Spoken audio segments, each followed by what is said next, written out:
This episode of Simple Civics Greenville County was made possible by support from Beth and Mike Andrews, supporting civic engagement from all of our community's residents, and Upstate Warrior Solution, a community-based nonprofit organization serving warriors and their families in the upstate of South Carolina, and Live Well Greenville, bridging access to healthy eating and active living since 2011. On Tuesday, June 11th, South Carolina holds its statewide primary elections. I'm Katie Smith with Greater Good Greenville, and over the next several weeks, we are pleased to bring you interviews with most of the candidates in contested primary races for South Carolina House and Senate. Today, we feature candidates Sarah Curran and Stephen Frank, who are running for the Republican primary for House District 20, which generally covers the Taylors area.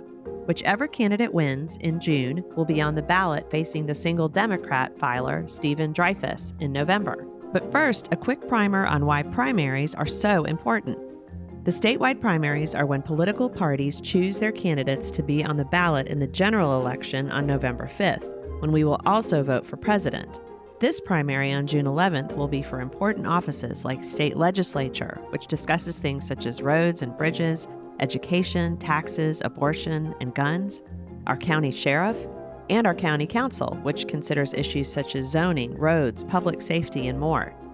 In the Greenville County area, we have 37 offices across the county that will be on primary ballots. For almost half of those, only one party had candidates that registered to run, meaning that practically speaking, the June 11th primary is the election.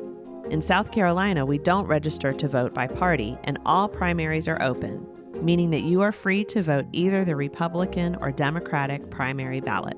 Of course, there are other parties, but they do not have a primary in our state. We did an episode that explains how this works, and we'll link it in the show notes for you. If you want to see which district you live in and who will be on your ballot, you can check out the links on the episode page for a sample ballot from the South Carolina Election Commission. Here's how the interviews worked. All candidates received the same question at the time of their invitation to join us, and they were given 10 minutes for their interview. Candidates were allowed to bring along a companion, such as a campaign manager, family member, or friend, and to record our session themselves. There were no edits made to the interview. We've put links to the participating candidates' preferred internet presence on the episode page. First up is Sarah Curran. I'm pleased to be here with Sarah Curran, who is running for House District 20. Thanks so much for joining us, Sarah. Thank you for having me. Well, tell us a little bit about yourself and why you're running. My name is Sarah Curran. I'm running for House District 20, and my number one goal is to phase out the state income tax. I'm a Greenville native. My parents moved to the upstate from West Virginia when I was a baby. I grew up on the west side of Greenville. My dad, Coach Tim, has been a tumbling, gymnastics, and now junior ninja warrior coach for over 30 years. I'm sure many of the people listening have kids or were yourself one of his students. My mom is a nurse for Greenville County Schools. She cares for students that have severe health challenges. My sister owns a ballet studio in Simpsonville, so shout out to Cornerstone Ballet. And my brother joined the Marines right out of school. I have many aunts, uncles, and cousins that live and have serviced our community since the 90s. And pretty much my entire family either works with kids, have small businesses, or both. That sense of community service is what I was raised around. I'm a graduate of Greenville Tech Charter High School. That's where I caught the political bug through a great teacher, John Ingalls, who through his coursework created a fascination with me in our country's founding, our system of government, Western values, and how the economy works. And it helped me realize that every person has a role in shaping the future of our country. I love charter because I graduated high school with an entire year's worth of college credits under my belt for free. And since I was paying for college myself, I stayed at Greenville Tech another year to knock out my core requirements before I headed to USC in Columbia. That's where I graduated with my poli-sci degree. And while I was there, I got the opportunity to intern and work for many political campaigns. And that set me on a path towards working in the conservative movement. Days after I graduated, I started my first real job working for Grover Norquist and Americans for Tax Reform. There, I got to make sure sneaky politicians didn't raise your taxes and kept the promises that they made to voters. And for the past 15 years, I've been working in and around the conservative movement and all across the country. I've been on the ground from Alaska to Hawaii, Maine to Louisiana, and everywhere in between. And trust me when I say you really want to be back home in South Carolina more than anything when you're being chased by a moose in Anchorage doing doors.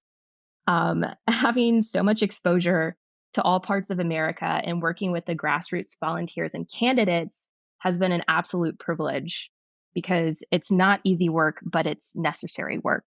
And I get to make sure that America stays that shining city on a hill because I love my job. I'm a pretty typical millennial in the sense that I'm mission motivated, and you have to be in politics. Otherwise, it's really easy to lose the thread.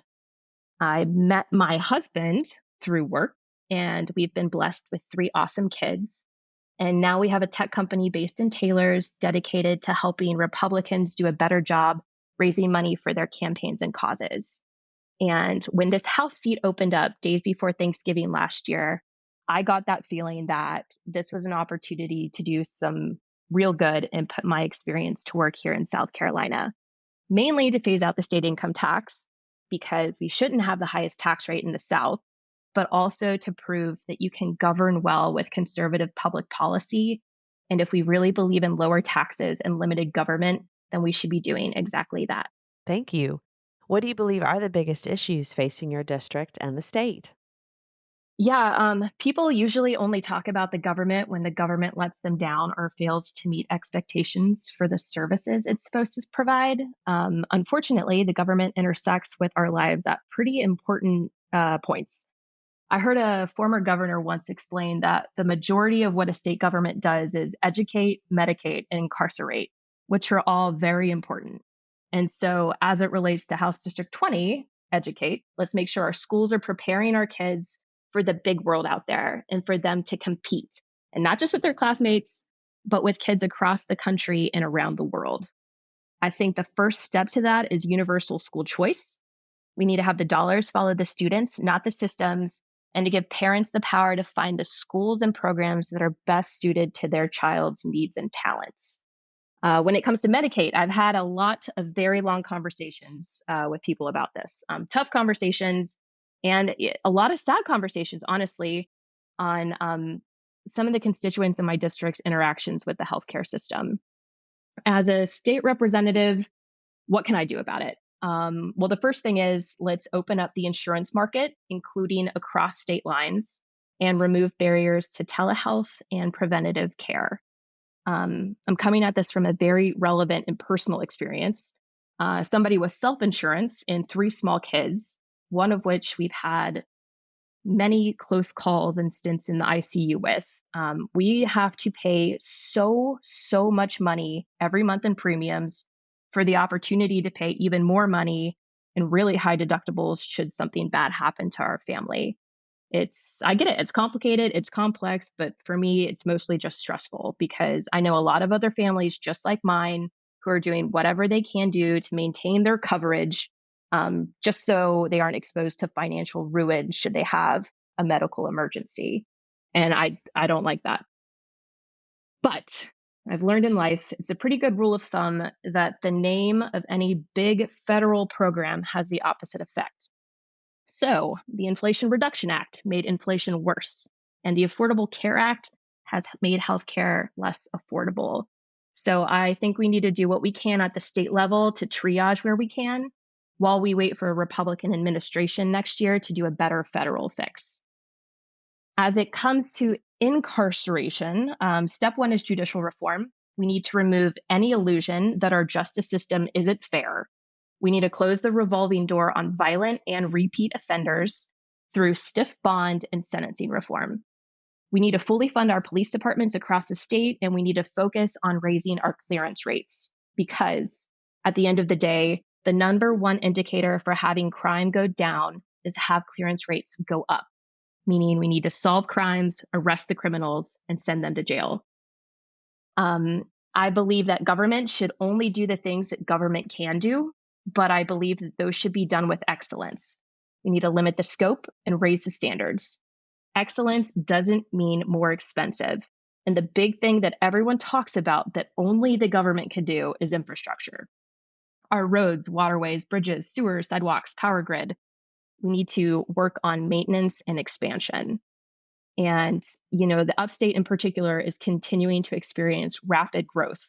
I worry, though, that the bogey we're chasing is improving the roads to work for 2024 needs versus 2054 needs. I'm ready to dive right in and attack the problem with the colleagues that are already working on these issues.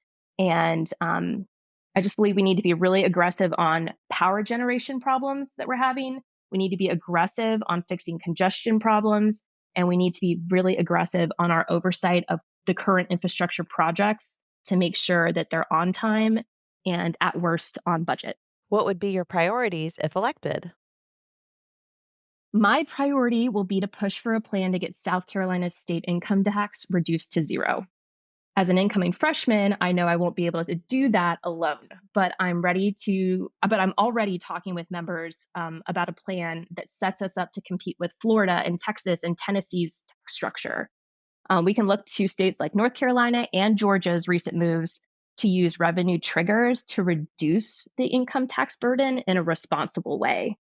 And I'm also a huge proponent of moving to zero-based budgeting practices during the agency budget review every year.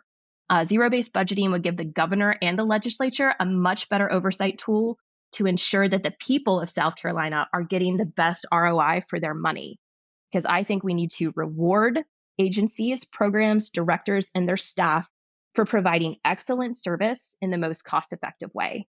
Incentivize them to keep costs low without sacrificing excellence. Obviously, there are a lot of other things on the docket too, but that's one in 1A, and that's why I'm running. Thank you, Sarah, for joining us, and thank you so much for your willingness to serve our state. Thank you. Next up is Stephen Frank. Well, I'm pleased to be joined by Stephen Frank, who is running for the Republican primary for South Carolina House District 20. Thanks so much for joining us, Stephen. Hey, thanks for having me on today. I really appreciate it. Great. Tell us about yourself and why you're running for office. Well, I'm from right here in Greenville. Grew up as a faculty kid over at Bob Jones. I'm a native Greenville boy. My wife and I have been married about 14 years, coming up here in June. We've got 4 wonderful children. For work, I own an insurance agency, specialize in commercial insurance and risk management. We're married. We're married members over at Ridgewood Church in Greer. Absolutely love our family and community over there. And I'm running for the state house because I believe that your rights come from God and that the first order of government is to protect and uphold those rights. I think our government has failed to protect our rights. We've got to stand up to it. So I'm running to be part of the solution. As your voice in Columbia, I'll fight for limited government and more freedom for we the people. Thank you. What do you believe are the biggest issues facing your constituents and the state? Gosh, there's so many. We'll pick a few here that I hear consistently. Illegal immigration is out of control. I hear it every day from people.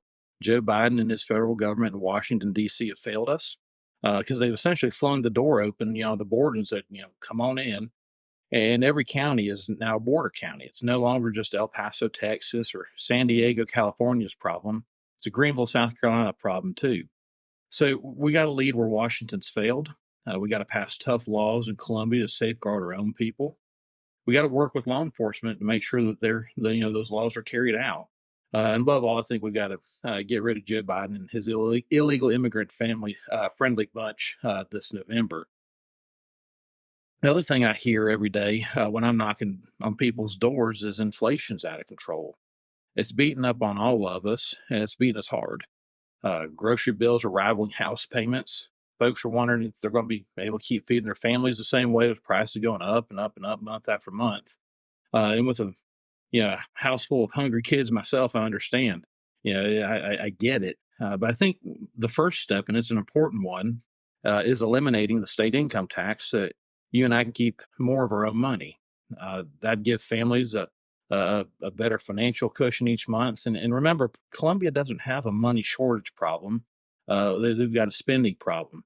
We've simply got to stop wasting your tax dollars and mine on flub dubs and pet political projects It's way beyond time the legislature focuses on essential services that we need and, quite frankly, all too often don't get. And that kind of leads me to my third issue I hear consistently is our roads are crumbling, and despite being taxed for them. We all know driving down a state maintained road is really like going down the Oregon Trail. Why can't we get the roads we deserve and are already paying for? And I think it's because, like I already said, it's misplaced spending priorities in Columbia. We need to make the DOT a cabinet position that's accountable to the government with a greater oversight. Until that happens, we're going to have to keep dodging potholes. But those are some of the things that folks are seriously concerned about. I hear it consistently every day, and they're the things that Steve and Frank will fight for in Columbia. What would be your priorities if elected this year? Well, I already touched on that with some of the problems. So I think it's time we get rid of the state income tax. But it's not just because I want to make South Carolina more competitive or a better place to be. I believe taxation is theft, pure and simple. We got to quit stealing your family's income. South Carolina is also ranked with corruption. We absolutely must reform our judiciary and how we select judges. We're one of only 2 states in the entire union where legislators elect judges. So when 48 out of 50 states do it differently than us, that might tell you something. We need a change because this cozy arrangement keeps violent criminals on the street. A lot of legislators are also lawyers, so they're essentially picking the very judges that they're going to argue the cases before. And remember, lawyers often are paid when they win. So this arrangement not only puts money in the pockets of those lawyer legislators, it also keeps bad people from being put behind bars. It's wrong. We got to stop that now. We've also got to close our primaries. By allowing Democrats to decide our primaries, they're going to pick the candidates they want. It's time we stop letting Democrats decide which Republicans they're going to send down to join the Columbia Swamp. And then we've got unprecedented population growth, but our infrastructure can't sustain that. Our roads are still crumbling like pie crust despite being, taxed, for those roads on top of all the other taxes we pay. Where's all that money going? We must get out of the business of corporate welfare. It's not the government's job to pick the winners and losers, and quite frankly, they generally pick the losers anyhow. Thank you. We have a little bit more time. Is there anything else you'd like to share with listeners? Oh, those are highlights. We could go on for a while, but the bottom line, I think, to all of this is things are never going to change in Columbia until we change the people that we send there. So I just humbly ask for the opportunity to turn things around. I'm Stephen Frank. I'll be your consistently conservative voice in Columbia, and I'd be honored to have your vote in the upcoming primary election.